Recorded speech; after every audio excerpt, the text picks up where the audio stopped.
The WhatsApp traps Pinarayi. Thanks to WhatsApp, the Kerala Chief Minister Pinarayi Vijayan and the CPIM have been trapped and exposed. Chats by IAS officer N. Prashant with the CM's additional private secretary Major Dinesh Bhaskaran and additional Chief Secretary T.K. Jose are out.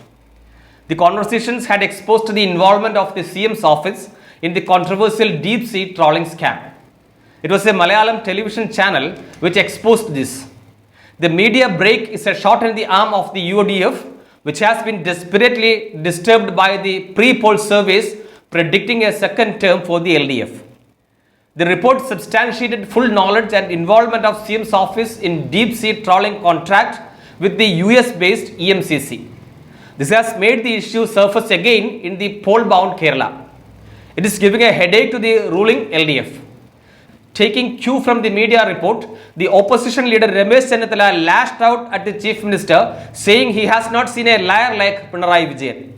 He said there is ample evidence to substantiate that the Chief Minister was well aware of the project. He was in the know of all details about the controversial deep sea fishing in Kerala coast. It was Chennithala who brought the issue out in the public last month. However, the government had put the blame solely on N. Prashant, Managing Director of the Kerala Shipping and Inland Navigation Corporation Limited.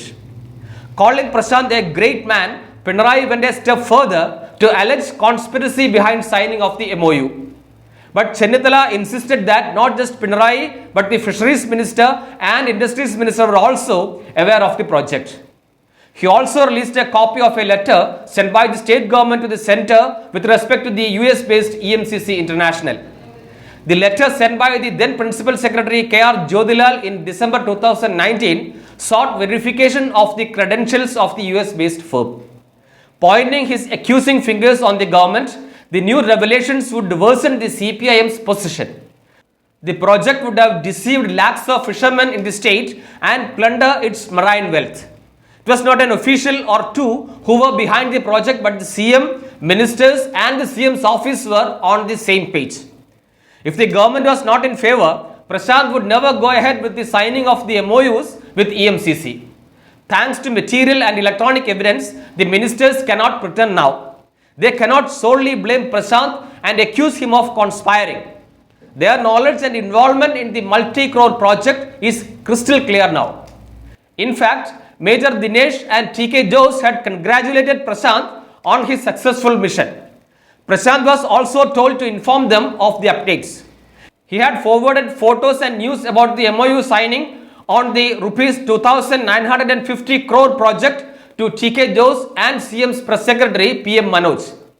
A young IAS officer, Prashant has all the moral and official support from his vertical boss as well as the CM's office.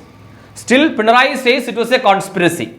And if it is so, then not just Prashant but Major Dinesh, T.K. Jose and PM Manoj must also be part of the conspiracy. Having exposed and government rolling back the project, it announces a big scheme for the fishermen later. What a paradoxical Chief Minister is this? Please subscribe the channel. Also, click the bell button to get the latest updates.